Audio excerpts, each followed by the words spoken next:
ನಮಸ್ತೆ friends, welcome back to PM stories YouTube channel.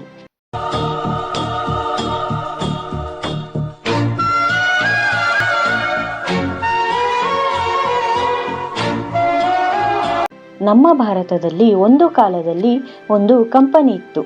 ಎಲ್ಲರೂ ಅದನ್ನು pride of Indian IT industry ಅಂತಾನೆ ಕರಿತಾ ಇದ್ರು. ಲಕ್ಷಾಂತರ ಉದ್ಯೋಗಿಗಳು, ಬಿಲಿಯನ್ಗಳಷ್ಟು ಹಣ. ಆದ್ರೆ ಒಂದು ದಿನ ಒಬ್ಬ ವ್ಯಕ್ತಿಯ ಒಂದು ಪತ್ರ ಎಲ್ಲವನ್ನೂ ಬದಲಿಸಿತು. ಹೌದು ಸ್ನೇಹಿತರೆ, ಇದು ಸತ್ಯಂ scam, India's ಎನ್ರೋನ್.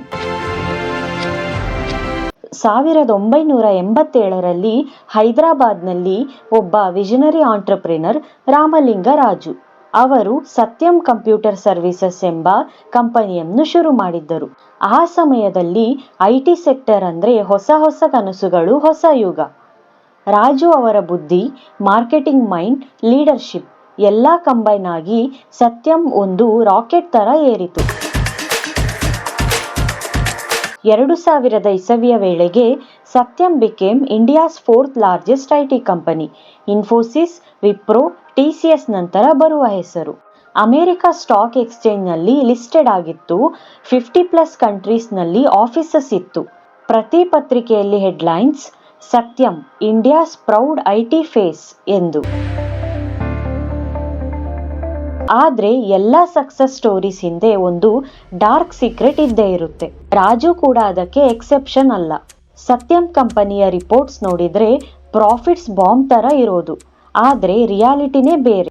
Raju fake invoices ಮಾಡ್ತಿದ್ರು, ಫೇಕ್ ಬ್ಯಾಂಕ್ ಅಕೌಂಟ್ಸ್ ಮೇಂಟೈನ್ ಮಾಡ್ತಿದ್ರು, ಪ್ರಾಫಿಟ್ಸ್ ಫಾಲ್ಸಿಫೈ ಮಾಡ್ತಿದ್ರು. ಅದರ ಮೂಲಕ ಕಂಪನಿ ಹೆಲ್ದಿ ಇದೆ ಅಂತ ತೋರಿಸಿದ್ರು ಇನ್ವೆಸ್ಟರ್ಸ್ಗೆ.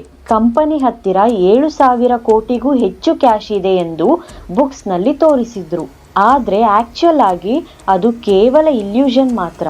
ಜನವರಿ 7, 2009 ಒಂದು ದಿನ ಎಲ್ಲವೂ ಬದಲಾಯಿತು. ರಾಜು ಅವರಿಂದ ಬರೆಯಲಾದ ಒಂದು ಪತ್ರ ಕಂಪನಿ ಬೋರ್ಡ್ಗೆ ಬಂದಿತ್ತು. ಅದರಲ್ಲೇ ಅವರು ಬರೆದಿದ್ದು, I have manipulated the balance sheets of Satyam. Around 7,136 crores of cash doesn't exist. ಅಂದ್ರೆ 7,000 ಕೋಟಿ ರೂಪಾಯಿ ಕೇವಲ ಕಾಗದದ ಮೇಲೆ. ಒಂದೇ ಕ್ಷಣದಲ್ಲಿ ಸತ್ಯಂ ಎಂಬ ಹೆಸರಿನ ಕಂಪನಿ ಸುಳ್ಳಿನ ಪ್ರತೀಕ ಆಯಿತು. ಆ ಕನ್ಫೆಷನ್ ಹೊರಬಂದ ಕೂಡಲೇ ಸ್ಟಾಕ್ ಮಾರ್ಕೆಟ್ ಡೌನ್ ಆಯಿತು. ಸತ್ಯಂ ಶೇರ್ಸ್ 80% ವ್ಯಾಲ್ಯೂ ಲಾಸ್ ಆಗಿ ಹೋಯಿತು. Lakhs of investors ruined, thousands of employees in tears. IT ಇಂಡಸ್ಟ್ರಿಗೆ ಅರ್ಥಕ್ವೇಕ್ ತರ ಶಾಕ್ ಆಗಿದೆ. ಮೀಡಿಯಾ ಹೆಡ್ಲೈನ್ಸ್ ಅಲ್ಲಿ India's Enron, because even America's Enron collapse ಕೂಡ ಇಷ್ಟೇ ಡ್ರಾಮ್ಯಾಟಿಕ್ ಆಗಿತ್ತು. ಗೌರ್ಮೆಂಟ್ ಇಮಿಡಿಯೇಟ್ ಆಕ್ಷನ್ ತೆಗೆದುಕೊಂಡಿತು. ರಾಮಲಿಂಗ ರಾಜು, ಅವರ ಸಹೋದರ ಮತ್ತು CFO ಎಲ್ಲರನ್ನೂ CBI ವಶಕ್ಕೆ ಪಡೆಯಿತು. ಎಲ್ಲರೂ ಇನ್ವೆಸ್ಟಿಗೇಷನ್ ಸ್ಟಾರ್ಟ್ ಮಾಡಿದ್ರು. Raju later confessed, I wanted to keep the company image alive, but the lie grew too big.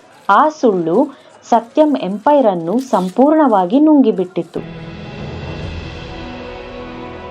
ಆದ್ರೆ ಒಂದು ಚಂದದ ಅಂಶವೇನೆಂದರೆ, ಇಂಡಿಯಾ ಗೌರ್ಮೆಂಟ್ ಎಂಪ್ಲಾಯೀಸ್ ಜಾಬ್ ಕಳೆದುಕೊಳ್ಳಬಾರದು ಅಂತ ಡಿಸಿಷನ್ ತೆಗೆದುಕೊಂಡಿತು.